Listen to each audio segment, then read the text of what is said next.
Olá, meu nome é Matheus Santos Barbosa e hoje estou aqui para falar sobre o meu projeto de pesquisa Estudo sobre fluxo de água em nanotubos de carbono, que foi orientado pelo professor Ronaldo Júnior Campos Batista.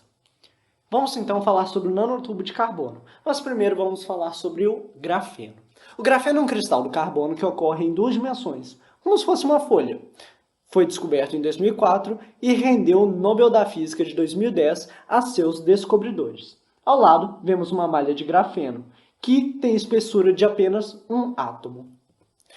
O grafeno possui várias aplicações em diversas áreas, por ser extremamente forte, ser um excelente condutor de eletricidade, aliás, comparável até mesmo com o cobre, e também um excelente condutor de calor.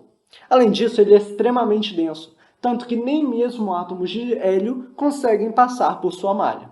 É com ele que iremos construir o nanotubo.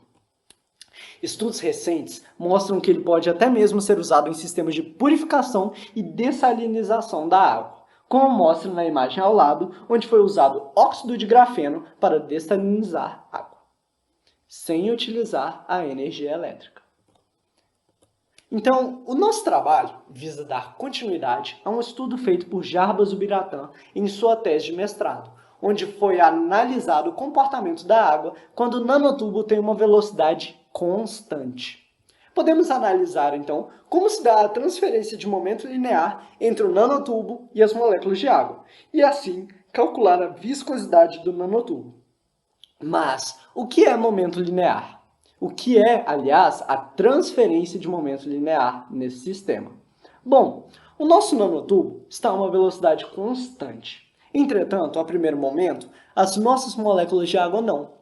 Assim, à medida que o tempo vai passando, uma parte do momento do nanotubo vai passar para as moléculas de água. Assim, elas vão sofrer uma aceleração até que sua velocidade seja equiparada à velocidade do nanotubo.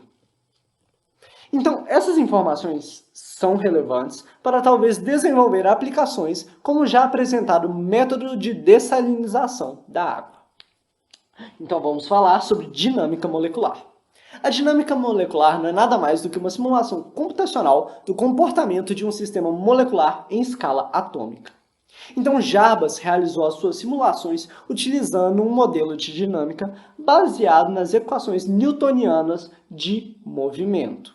Ao lado, podemos ver a segunda lei de Newton, força igual a massa vezes aceleração, só que escrita de um modo onde conseguimos integrá-la a fim de conseguir equações referentes à posição e velocidade das partículas do nosso sistema.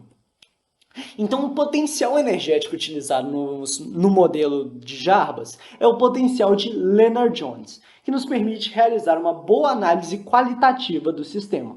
Ao lado, vemos o gráfico deste potencial, onde temos o potencial atrativo e o potencial repulsivo. E esse potencial é utilizado para calcular a força do força igual a massa vezes a aceleração. Só que temos um problema. O potencial clássico de Lennard-Jones não leva em conta os elétrons.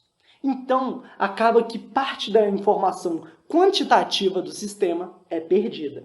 Por isso, é preciso ter uma teoria quântica, no caso, a teoria funcional da densidade, para conseguir essa análise quantitativa de volta.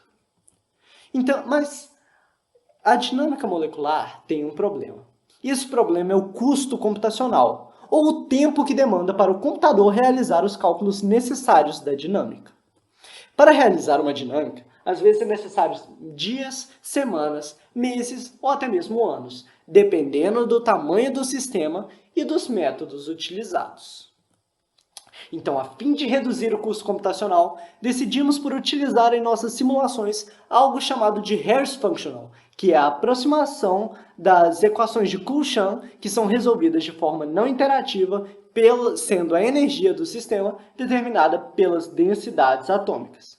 Então, o Harris Functional faz parte da teoria funcional da densidade. Ao lado, temos um gráfico referente à posição pelo tempo de uma molécula de água em um sistema onde o Harris Functional estava ativo.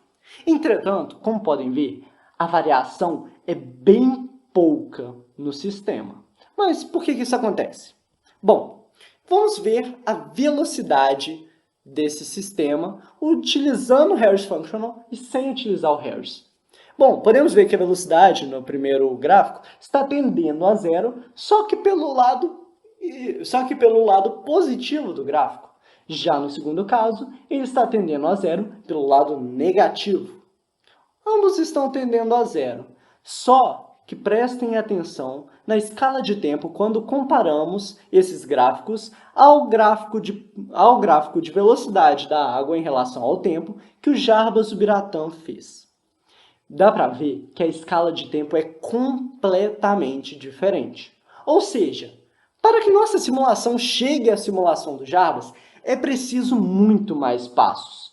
E para atingir esse número de passos, nós precisaremos continuar esta pesquisa utilizando o Harris Functional e aumentando dramaticamente o número de passos.